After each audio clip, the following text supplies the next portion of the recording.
This might be the best update in Grand Cross history. Genuinely, this is what we've needed for Grand Cross for such a long time now. Just a massive update filled with even the little stuff, like getting stamps for the first time in years. It's something that I think just goes a long way, and it shows appreciation for the game a little bit. And I think with obviously Origin fastly approaching, they can hopefully now start to put more effort into towards the game. And we're definitely seeing it nowadays. So let's go for everything and just see what's actually in this update. So Diane King, of course, the new dual character. You can see it on screen now a little bit, the animations. Insane actual animations. Not only for like the actual tier 2 skills, but the ultimate as well. Such a cool character. We kind of broke down already what the character does in terms of kit, but like now we have like the actual English translations. The biggest thing to take away a little bit is like you can use them in fairies, sins, and also of course the giant team. If we ever get giants in the future, maybe a little bit like dubs in the future, if they ever decide to do that a little bit. But like longevity, they definitely have it.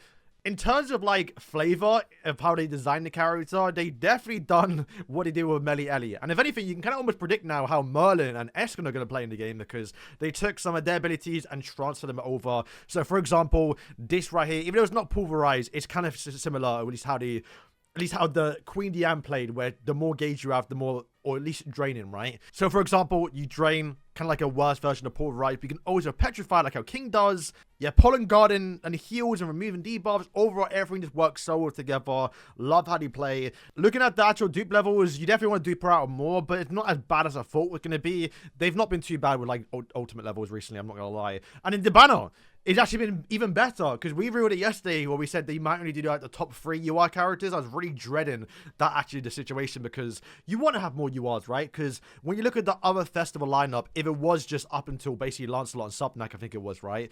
Then just pulling these festivals down here feels so awful. So the fact that they've now added an Escanor 4, which is, I think, one that a lot of people need. I think that's only 4 dupes. I think I need Escanor dupes too. So like, I'm happy for this. Any UR festival other than Lancelot, I'm gassed about, which is sick. They also throw in Brunhild, and I think in terms of filler, they've added all the important ones, at least the ones that got high rating or ranking, and I guess only the one that's not in this tier, but it's OG tier, so it doesn't really matter too much. Standard banner with obviously the normal format.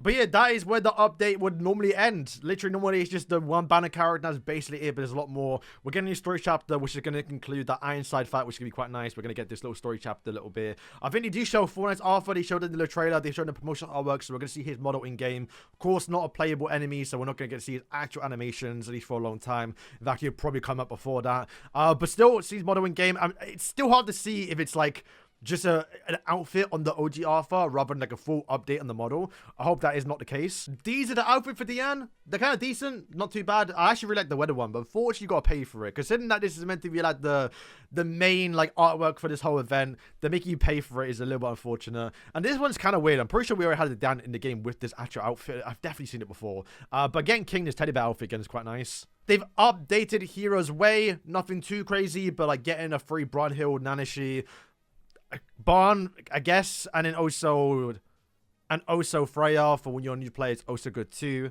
Light Escanor has gotten a relic, and honestly, I've been notoriously saying I hate his character. He's one of the worst characters to ever come to the game in terms of like balance and just the way he played. He was the first character to introduce passives through the ultimate, where it actually affects the character and how they play in game. Hated that. They definitely been more lenient on it and not too bad, but he was the extreme and the worst version of it. But I gotta say, I kind of actually like his relic a little bit. So what he does do is for each applicable ally in battle, their base stats can increase by 5%, being humans and also 70 sins. And at the start of the ally's turn, all enemies take damage equal to their remaining HP for each final flame effect on the target or the hero. So remember, the final flame is what he gets when he dies. That's important, because when you go down here, which means he is a little more dupe required, but then again, they've given a free copy of him for free now, and I think most people probably have him duped out. I even have him 6/6, so most people should have a 6/6, but this, once again, a relic, you need to have a 6/6, which is what I mean by him being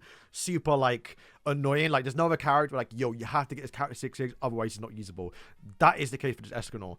But this is kind of sick, though. When the hero uses an attack skill, other than the ultimate in PvP, the hero attack rate stats is increased by 50%, which is crazy.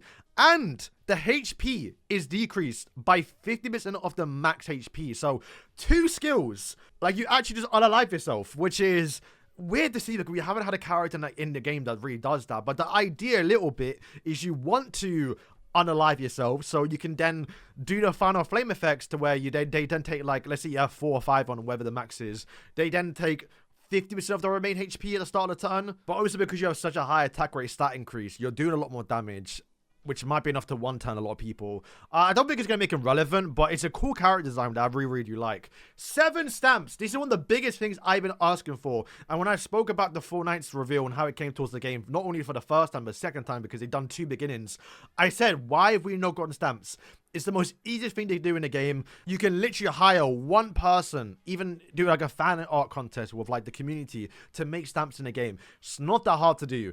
And they finally done it. A little bit late, but I'm glad because this makes this anniversary even special. But yeah, you get all these for free actually. It's not even like a bundle you can buy. It's just all through a bunch of events. Standard for all these updates, you're going to get 300 gen for logging in for the course of the month. And this is something that I think is a little bit long overdue, actually. I hope that goes for, maybe not every character. It might just be festivals, but essentially now you can try the hero out before you summon the character.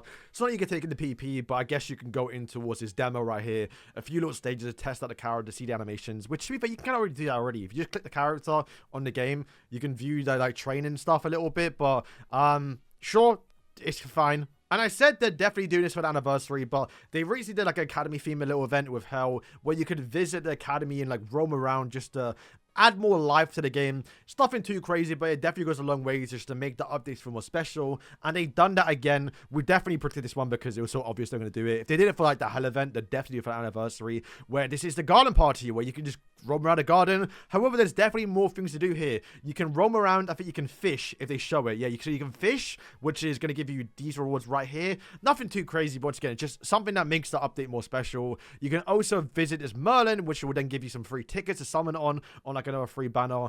And there's also that little we call it the Dokkan event, right? And just like the last update with Hell, where they kind of spoiled and revealed the part 2 character being Tyr, they've done that again this time with Garad, where Garad, you can see her from the actual gameplay we saw. She's then in a new outfit, so she is going to be the part 2 towards the anniversary, which is going to be more variable, which is going to be quite nice. But yeah, this is the lucky draw event where you can get some tickets. 6 to 100. And there's also some new foods, which once again, they haven't redone too often. It might be only exclusive for the, yeah, it can be used and will be deleted during the maintenance. Okay, so it's not permanent, but for example, you can now, in Deathmatch Evolution, enhancements are increased by 100%, so it's kind of decent. For Zagras, the gold drop rate is increased by 50%. Okay, and then the 10 plus memory fragment gain in World Tree. It's okay, nothing too bad. Oh, you can even sit down. That's kind of cool. A lot of outfits are returning. Probably the only downside is like there's no other character in the update that's going to outfits like wedding themed a little bit. Maybe they can do that for part 2 or when the next few weeks or so. The only character getting an outfit is on where she's getting a... Oh, apparently it's new there. That's just, I think, ones that have returned, right? So, like, the Diane outfits and stuff. Escanor's axe. This update's kind of nice, actually, because there's a lot of times where, like, you log in, you only have, like, 5 tickets, and you can't do your multi, where now you can, at least if you spend currency with it, which is quite good, so this is a really good update. In these, like, roam events a little bit now, you can now gesture, where you can, like, wave, or, like, do emotes, which is a good sign that they're going to start doing more of these little bits, so that's kind of nice. They don't actually say it, but they are also adding a new game mode towards the game, which is a roguelike gameplay type thing where you control Lancelot, you get a bunch of power-ups, and this looks fun. It's not as great as I would like it to be because, well, I haven't played this yet, but if you look at like something like Nikkei, I love that game mode in Nikkei. They actually made like a permanent feature, I believe, afterwards, where you can spend like half an hour to an hour playing that game. It was actually very, very fun. This one looks like a more tamed and quick version of it, but the fact they even done this has made me actually super excited, so I can't wait to play that one as well. But yeah, guys, that's going to wrap up the video. That is everything for like the full 6th anniversary patch notes. I generally do think this is one of the better updates in a very long time. Maybe not so into like content in a sense, right? Because I know they didn't add any new boss, which to be fair, they maybe do for part 2, but just the little things that I, as a fan of like Grand Cross and 70 Sins, have been wanting the game for such a long time now, like more little mini games. We got that, got these stamps. They just, I've wanted stamps for so long, right? I'm tired of just doing the Mikasa wave and the Attack on Titan Colossal one. The dual character looks sick. Cannot wait to see him do more with like Escanor and Merlin. That'll definitely be the next one. And yeah, overall, it's a good time to get towards the game. So yeah, guys, thank you for watching the video, and yeah, peace.